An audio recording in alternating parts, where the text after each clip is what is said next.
Lancement de la 3e édition du Forum de la diaspora par le ministère ivoirien de l'intégration africaine et des Ivoiriens de l'extérieur. Ce sera les 15 et 16 juillet prochains à Abidjan, en Côte d'Ivoire.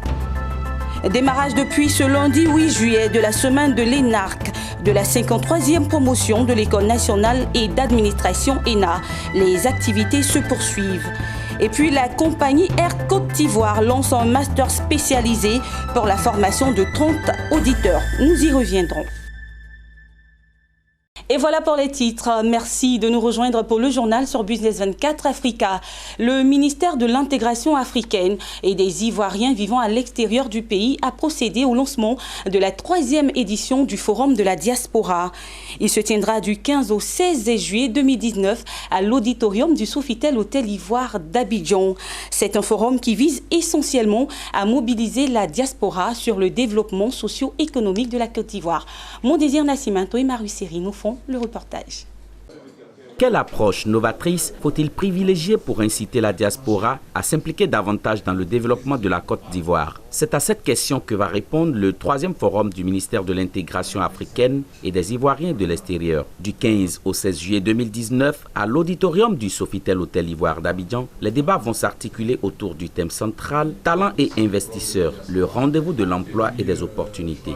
Après des recommandations fortes qui ont été faites dans le dernier forum, l'un des éléments majeurs, c'était de voir comment est-ce que cette diaspora pouvait réellement contribuer au développement de la Côte d'Ivoire à travers des investissements et à travers des expertises.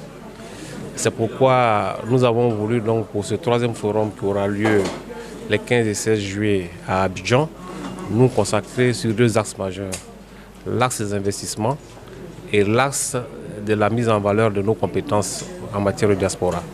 Il sera présenté au cours de ce forum, entre autres, des opportunités d'emploi et d'affaires. Il s'agit de projets de politique de gestion des Ivoiriens de l'extérieur, de développement d'une plateforme en vue de capitaliser les modèles de réussite de la diaspora et aussi de promotion de l'investissement productif grâce à un mécanisme de financement performant. C'est de continuer sur la ligne de tout ce qui a été fait ces dernières années, en partant sur les recommandations, en apportant des réponses et puis en présentant ce qui a été fait par rapport à une évolution sur les éditions précédentes. Je vous ai dit tout à l'heure, on n'a jamais autant parlé des diasporas dans l'histoire de notre pays. C'est dire qu'il y a toute une dynamique qui se met en place. Il y a plusieurs années, on n'a jamais parlé de politique de gestion des Ivoiriens de l'extérieur. Aujourd'hui, on est à la politique de gestion des Ivoiriens de l'extérieur et à la mise en place d'un mécanisme d'appui à leur investissement. C'est tout. Des panels, des conférences et des présentations d'opportunités 2 jours durant vont meubler la 3e édition du Forum de la diaspora. 350 participants et experts y sont attendus. Débuté le 8 juillet, la semaine de l'ENARC, de la 53e promotion de l'École nationale d'administration ENA, poursuit ses activités. La 2e journée consacrée à la santé des énarques s'est tenue aujourd'hui dans les locaux de l'ENA. Martha Sekongo et Richard Akeke y étaient. Ils nous font le compte-rendu. C'est une tradition à l'ENA, l'École nationale d'administration, d'organiser une journée médicale dans le cadre de la semaine de l'ENARC. Et la 53e promotion de l'ENA a sacrifié à cette tradition. Une journée pour faire des dépistages, des analyses biologiques, des vaccinations, des dons de sang et surtout le bilan de santé de ses futurs hauts fonctionnaires de l'État de Côte d'Ivoire. Cette activité de la semaine de l'ENARC a été rendue possible grâce au concours du ministre de la Santé et de l'Hygiène publique, Akawele, venu apporter son soutien à cette promotion. Le ministre a invité ses élèves à s'engager pour une Côte d'Ivoire rayonnante. Votre formation doit pouvoir susciter en vous une émulation pour le service public et une saine compétition avec le secteur privé, capable de faire accroître le souci de l'amélioration constante des conditions de travail des agents de l'État auprès des hautes autorités. Cette journée doit pouvoir aussi germer en vous la vocation d'administrateur, de gestionnaire financier pour relever les paris de la bonne gouvernance dans le secteur de la santé si vous y êtes convié en tant qu'acteur ou tutelle ou tout simplement en tant qu'observateur. Au nom de la promotion, Sanon Yabo Colette a remercié les autorités pour leur implication afin que la semaine de l'ENARC soit une réussite. Nous sommes vraiment impressionnés par l'équipe du ministre de la Santé que nous avons accueilli ici ce matin. Et la santé est primordiale en toutes choses. Et c'est pour cela que nous saluons la solidarité gouvernementale que nous avons vécue ici. La 53e promotion de l'ENA, École nationale d'administration, comporte 427 ENAC inscrits dans diverses disciplines. Il s'agit notamment de l'administration, la diplomatie, la gestion économique et financière. On l'annonçait en titre, la compagnie aérienne Air Côte d'Ivoire a lancé un master spécialisé pour la formation de 30 auditeurs. La formation est le fruit du partenariat avec l'INPHB, l'ENARC et Airbus Group. Elle vise à développer la compréhension de complexité de l'économie de transport aérien et le perfectionnement des acteurs locaux. Le point avec Fulgence Canon, Marius Seri et Jean-Charles Sibaï. Face aux difficultés auxquelles sont confrontées les compagnies aériennes africaines, Air Côte d'Ivoire a initié un programme de renforcement de son capital humain à travers un master spécialisé officiellement lancé ce lundi.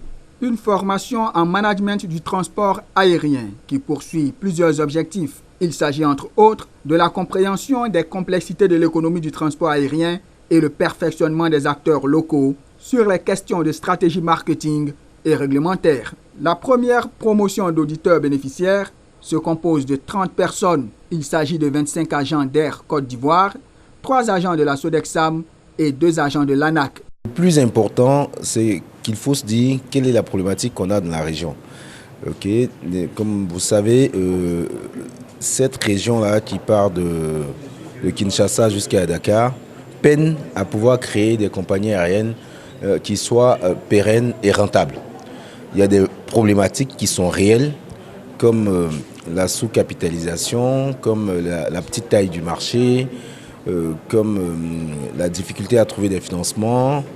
Et donc, on a besoin de personnes, ressources qualifiées, compétentes, qui puissent adresser ces problèmes-là. Donc, l'objectif de ce master, c'est de donner toutes les compétences nécessaires à ceux qui sont la cheville ouvrière de la compagnie d'y arriver.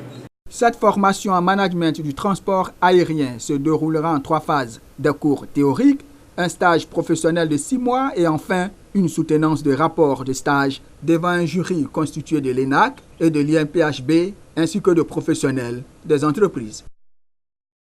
Rendons-nous à Grand Laou, précisément au parc national d'Azagny. Depuis quelques années, plusieurs activités sont menées au niveau de la gestion du parc.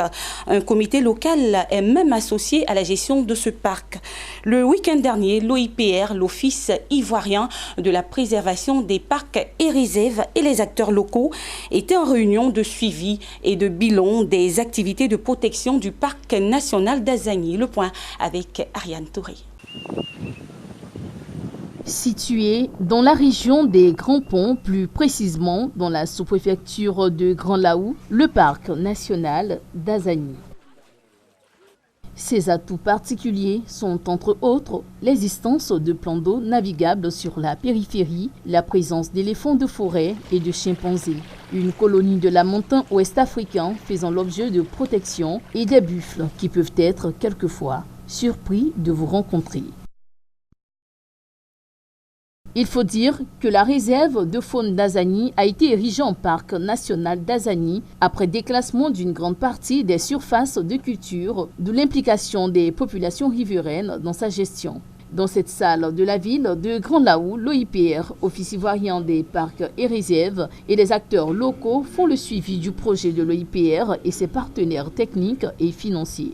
Un projet qui a mis en place une politique d'intéressement des populations riveraines qui motive leur implication dans la gestion du parc national d'Azagny. Il s'agit du concours du prix vert qui met en compétition les villages riverains pour la conservation du parc, des journées socio-culturelles qui permettent de véhiculer de façon ludique les messages de la protection de l'air protégé, les dons aux populations et les financements dont elles bénéficient pour l'amélioration de leurs conditions de vie à travers les activités génératrices de revenus.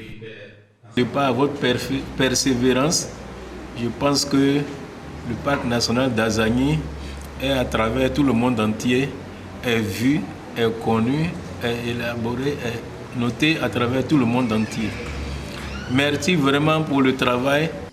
Autre sujet au programme de cette rencontre, le bilan des activités prévues au plan annuel d'activité 2019 de la direction de Zone Sud.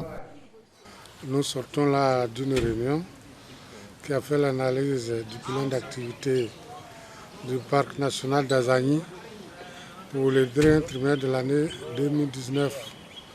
Nous notons avec beaucoup de satisfaction que un travail de qualité a été effectué au niveau du parc, puisque nous sommes à plus de 80%. L'unité de gestion locale, qui est un outil que l'OIPR a mis en place pour parfaire, sinon augmenter la manière de gouverner et la gouvernance, la gestion des parcs nationaux et réserves naturelles. Parce que ça répond à la question, mais comment l'OIPR prend les décisions pour sa gestion. On ne prend pas tout seul cette décision, on consulte un certain nombre d'acteurs clés qui sont autour des parcs nationaux et qui peuvent influencer tout ce qu'on fait. Appartenant au réseau des aires protégées de la direction au sud de l'OIPR, le parc national d'Azani couvre une superficie de 21 850 hectares. Il est à cheval sur les départements de Grand Laou et Jacquesville. Et refermons ce journal avec une information relative à l'éducation. Depuis ce lundi, la Côte d'Ivoire vit au rythme des épreuves écrites du baccalauréat 2019. Des épreuves qui se déroulent de façon apaisée sur toute l'étendue du territoire national. À Divo, dans la région du Lodjibois, ils sont plus de 8 588 candidats face à leur destin. Le reportage est de Jonas Zagoki et de Fulgence Canon. Le préfet de la région du Lodjibois, préfet du département de Divo, Kwaku Assoma, a lancé le lundi les épreuves de la session 2019 du baccalauréat. Il a mis en garde les éventuels fraudeurs et promis que la loi s'appliquera de façon rigoureuse à tous ceux qui se feront prendre. C'est qu'à Divo, des fraudeurs à la dernière session du BPC séjournent à la prison civile en attente de leur jugement. Au-delà des mises en garde et des menaces, le corps préfectoral s'est voulu rassurant quant aux épreuves qu'il annonce abordables pour tous les candidats. Donc je pense que le minimum était atteint.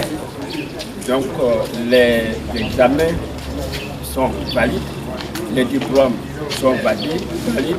Et si donc nous sommes présents, nous sommes prêts à composer ici. À Divo, ils sont 8 588 candidats face à leur destin pendant les épreuves. Je pense bien que les compos s'est bien déroulé. Et ça se passe normalement. L'épreuve de ce matin-là, ça a été un peu plus complexe par rapport aux autres. Bon, ça n'a pas été aussi facile que ça, mais on a fait de nos mieux. Je me suis bien sentie dans le sujet. Les sujets, en tout cas, m'ont tout aussi plu et tout ça. Les épreuves écrites du baccalauréat ont commencé ce lundi en Côte d'Ivoire. Le baccalauréat session 2019 regroupe 273 000 candidats répartis dans 244 centres de composition. Des épreuves qui se déroulent de façon apaisée sur toute l'étendue du territoire national. Ainsi se referme ce journal préparé par l'ensemble de la rédaction. Merci de l'avoir suivi. Moi, je retrouve très bientôt avec le même plaisir. Au revoir.